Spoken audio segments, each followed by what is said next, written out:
Hi there. So it completely skipped my mind, but it's Craft Awareness Month and Mental Health Awareness Month.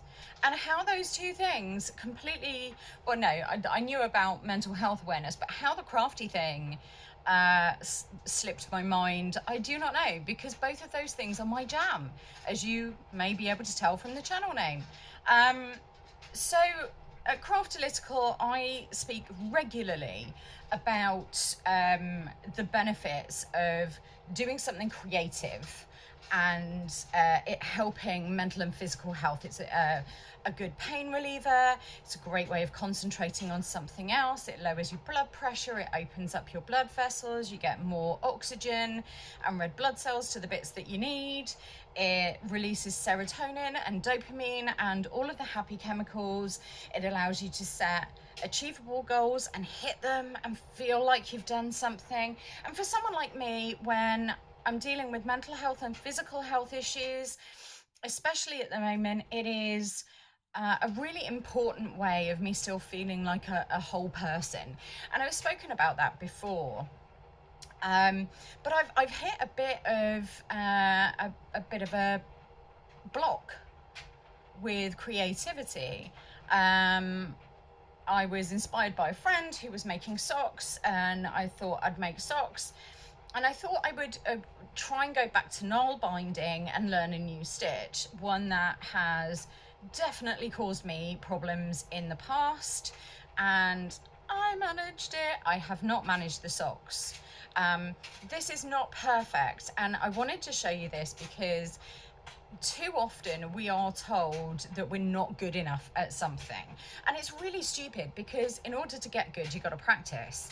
Now, I've been a fiber artist and a teacher of fiber arts for years, and I still produce things that aren't very good. Like, so I have days where I can't count stitches, or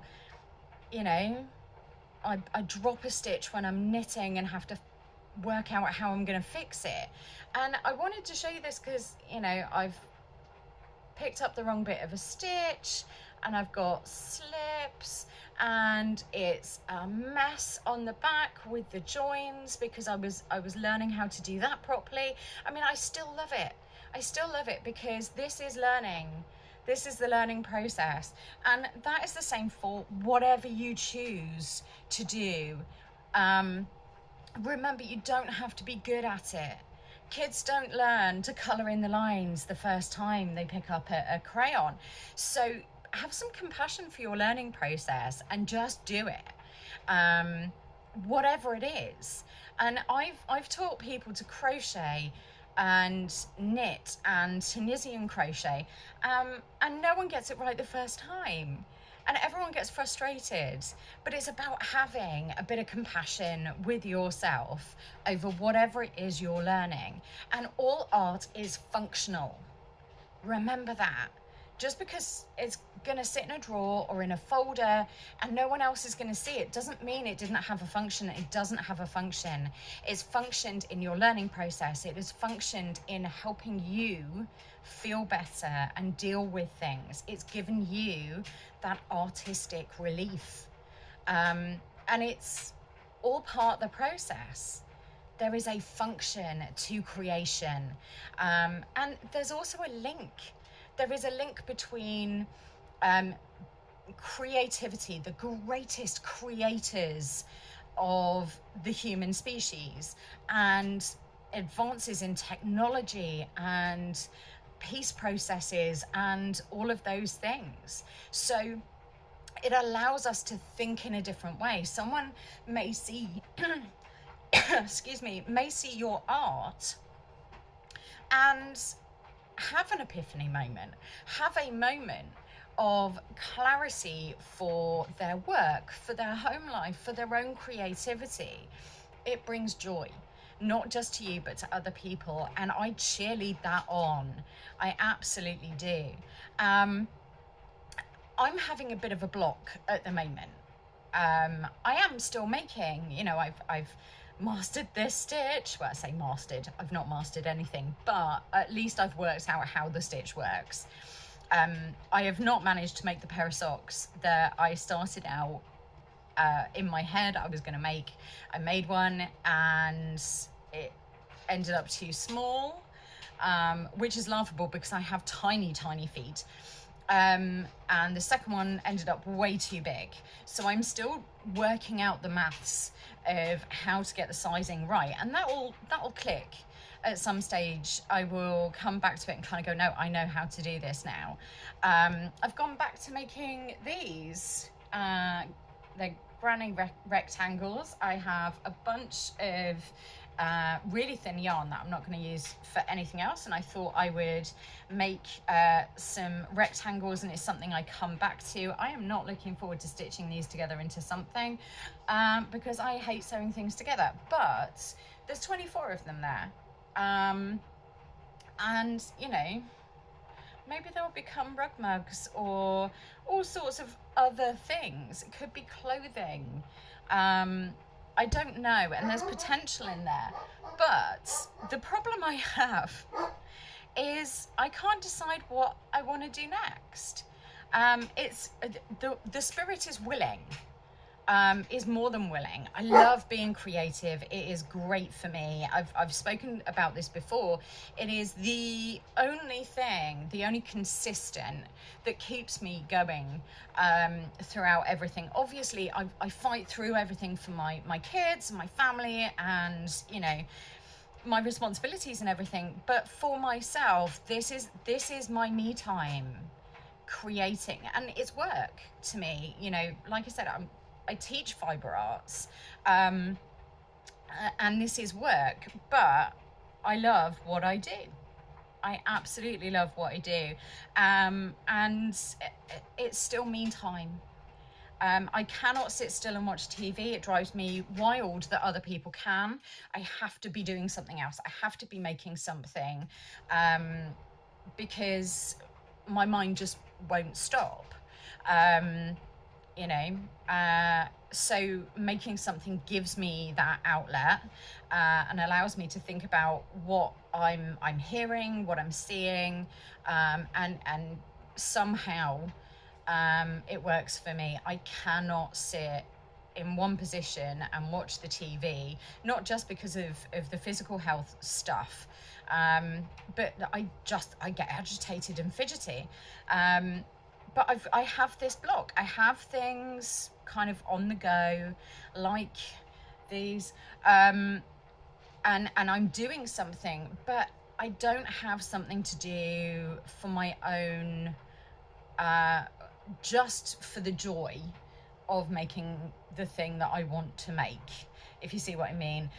When you have a project in mind, you're enthusiastic about it and you enjoy seeing it come together, and even in the middle part where you think this thing is never going to end, there is still a joy of I'm going to see this finished, and I don't have that, and it's weirding me out, and what makes it worse, so I have a birthday coming up. I hate birthdays. Birthdays suck, hence my community post the other day, and my friend very generously gave me a voucher to Wool Warehouse. This isn't a sponsored ad, by the way. I use Wool Warehouse as it's pretty much the only place I go for yarn because it's a good price. The service is amazing. They're a locally run company, somewhat local to me. They're about 40 minutes away, but it's a family run business that worked their tails off during COVID to supply people as quickly as possible with craft supplies so that people didn't go stir crazy, you know, didn't get cabin fever and had something to do. And there was a huge uptick in the business of craft supply places, whatever that supply was, tools for woodworking hobbies, or, you know, jewelry making, you know, silversmithing and goldsmithing and that kind of thing also went up, because our mental health was suffering. And Wool Warehouse worked just unbelievably hard to make sure everyone had their supplies, and I want to support that. I want to support small local businesses, they ship all over the world, how they manage to do it with this very lovely close-knit team who are always amazing over the phone. I have no idea, but my friend gave me a voucher knowing that it was to my favorite place, and I have this complete inability to use it. I am terrible. I cannot spend money on myself. I hate giving birthday or Christmas lists to people because I feel obliged to put something on the list, but I can't think of anything that I actually want or deserve. Inner critic telling me that I don't deserve gifts. Thank you, PTSD. Childhood trauma. So I really struggle with it. So I'm looking on Will Warehouse and I'm going, right, I have this much money to spend. What do I want? Because everything is beautiful. And I can't decide. I can't decide. I don't have an end goal. I don't have a project in mind, because that would inform my choice and my color choice and everything else. So I can't do it that way. So I'm looking at yarns that inspire me. The problem is I have too many ideas. And then I found out that they sell roving. Now, roving is the fibers that you spin into yarn. And I have a friend who's a spinner, and I am eternally jealous of her crafting because she always has the best crafts. And I would love to get into spinning. Don't have a spinning wheel or a drop spindle, so there's no point in buying roving, but I really want the roving because it's so pretty. And I'm going through this cycle. So I wanted to share with you the fact that this happens to everyone, and all of us, including me, have to go, no, I am worthwhile. I am going to have me time. I am going to make something, and I'm going to make something that speaks to me. It speaks to my headspace. It speaks to where I'm at emotionally.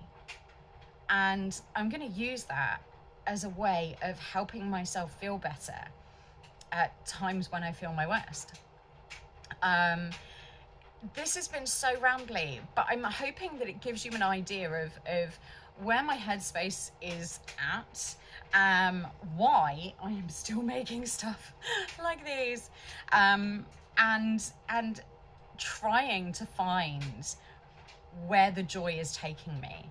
What am I enjoying making the most, and how do I use that very nice gift to encourage that in myself?